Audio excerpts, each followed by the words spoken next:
Minasan konnichiwa. Salve gente, bentornati su Harusan, il Giappone a 327 gradi.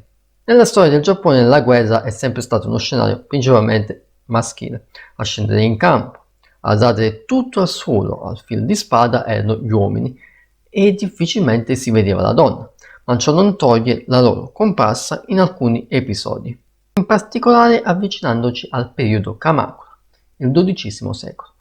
All'epoca la figura della donna non era ancora del tutto decaduta come accadrà in seguito, quindi aveva determinato spazio anche sul campo di battaglia. Raramente, ma poteva accadere. Anche la donna poteva essere una valorosa guerriera. In mancanza di unità, alcune venivano addestrate all'uso delle armi, in supposto per la causa della propria famiglia o fazione, soprattutto in difesa. Quando gli uomini erano via, si doveva impugnare un'arma per poter sopravvivere. Nel video di oggi vi parlo di Tomoe Gozen, una di queste Onnamusha oppure Onnabugesha, donne guerriero, vissuto appunto nel XII secolo, tra la fine del periodo Heian e l'inizio di quello Kamakura, durante lo scenario della sanguinolenta rivalità tra due forti clan militari, i Minamoto e i Taira, per il controllo del potere imperiale. Una donna tanto talentuosa da essere celebrata nella letteratura epica, cosa molto rara durante i racconti di guerra. Ma prima di partire, come sempre, vi suggerisco di dare uno sguardo alla vignetta qui sopra per contribuire alla crescita del canale. Se vi piace il video in questione, iscrivetevi, mettete like, condividete o commentate. Ci sono molti altri video del genere sul mio canale. Ora intro, breve parentesi storica, e poi vi parlo di questa donna guerriero dal coraggio di 1000 uomini.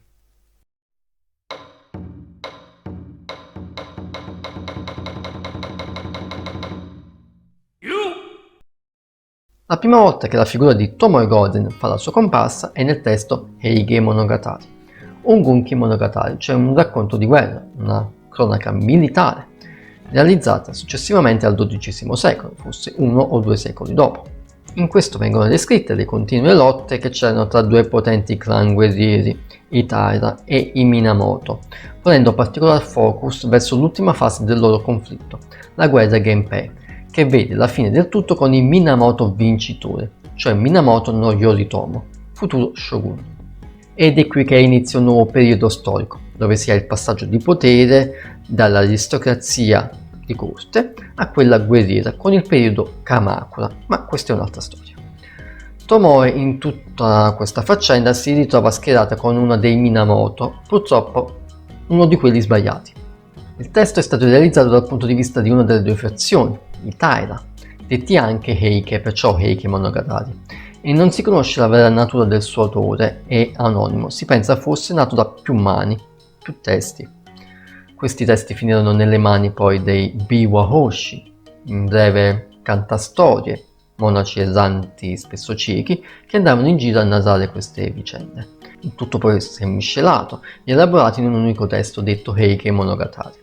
Perciò, se vi sto dicendo tutta questa roba è perché questa figura di Tomoe Gozen è spesso messa in discussione se veritiera oppure no. Per alcuni esiste, per altri invece fosse opera di finzione, di qualche appendice giunta attraverso questo passaparola, magari per dare un tono più epico alle vicende, anche perché non compare altrove, ma pensando che parliamo appunto di una donna guerriera, facile non venga menzionata più del dovuto. Comunque c'è chi sostiene in realtà che il testo sia opera di un ex governatore di nome Yuki Naga, che poi la insegnò a uno di questi Biwa-hoshi per farla conoscere in giro.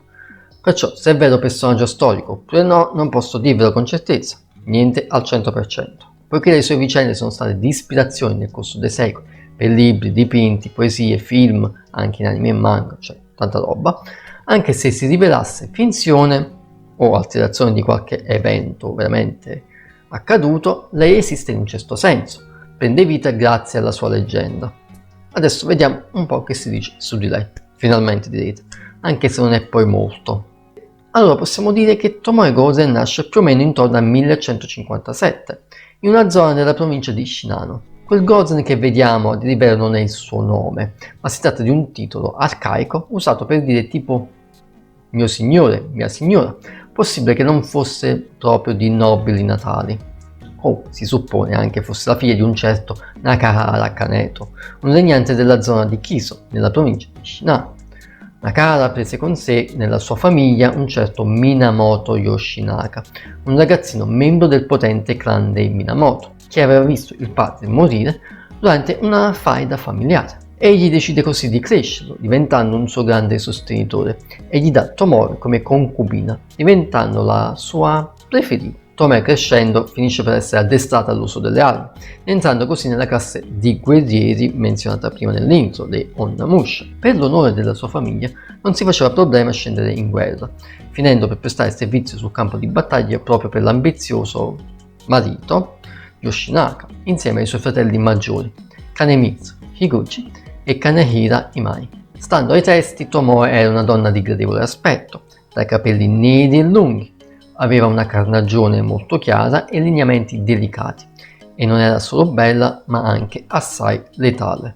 Era abile, molto abile con l'arco, sapeva cavalcare e riusciva anche a cavarsela bene con la spada lunga, anche se più che una spada lunga si pensa a una sorta di lancia con lama ricurva, detta naginata.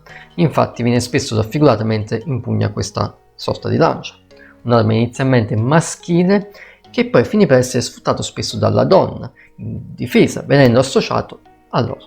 Che dire, con le sue abilità non sfigurava per niente con gli altri guerrieri, anzi il contrario, la sua tecnica e strategia era superba. Era coraggioso al punto da sfidare non solo uomini ben armati o a cavallo, ma anche demoni e divinità, niente la fermava, valeva 1000 uomini. Per questo Yoshinaka non si faceva problemi a mandarla in campo come suo primo capitano, equipaggiata da una forte armatura, l'arco e questa presunta spada lunga. Lei partiva alla carica e gli uomini che la seguivano si sentivano sempre ben motivati. Come risultato in battaglia finì per compiere per lui molti atti valorosi, più di molti suoi guerrieri. Come vedete una descrizione abbastanza eroica, mai vista prima per una donna in Giappone, perciò definita come una delle prime grandi donne guerriere al comando. Si dice che fu a fianco del marito Yoshinaka in diverse occasioni. Nella battaglia di Yokoto Gawahara nel 1182 prese la testa di 7 uomini a cavallo. Nella famosa battaglia di Kurikara, nota anche come battaglia di Tonamiyama, dove Yoshinaka, dopo una sconfitta subita, riuscì con inferiorità numerica a contrastare i poteri dei Taira, grazie ad una tecnica, far credere al nemico di avere più unità, tramite molte bandiere posizionate in lontananza e del bestiame con delle torce legate che fu scagliato contro l'esercito rivale. In questo Tomoe si dice che fu al comando di molti uomini, segno di gran fiducia nelle sue abilità. Dallo scontro, Taira si rifugieranno a Kyoto, dove anche gli ostacolati delle truppe di Yoshinaka finiranno per essere ridimensionati e fuggire dalla capitale, un episodio molto importante nella storia, capace quasi di mettere fine ai Taira. Questi successi però non furono ben visti agli occhi di Minamoto no Yoritomo, suo cugino. Allora egli mandò contro suo fratello, Minamoto no Yoshitsune, a fermare l'avanzata di Yoshinaka. Yoshitsune è un altro personaggio molto famoso della storia giapponese, pieno di miti. Appena ho tempo, riuscirò a trovare un po' di spazio, dedicherò un video anche a lui. Nel 1184, a 27 anni, Tomoe sarà a fianco del marito anche per l'ultima battaglia, contro il cugino, quella di Awazo.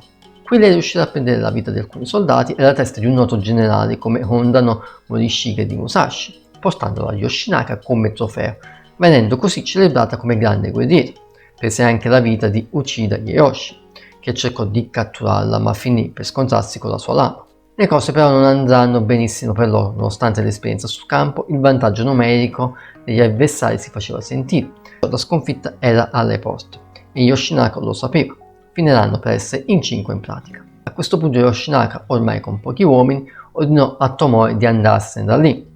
Lui disse: se devo morire sul campo di battaglia va bene, ma non deve accadere in compagnia di una donna.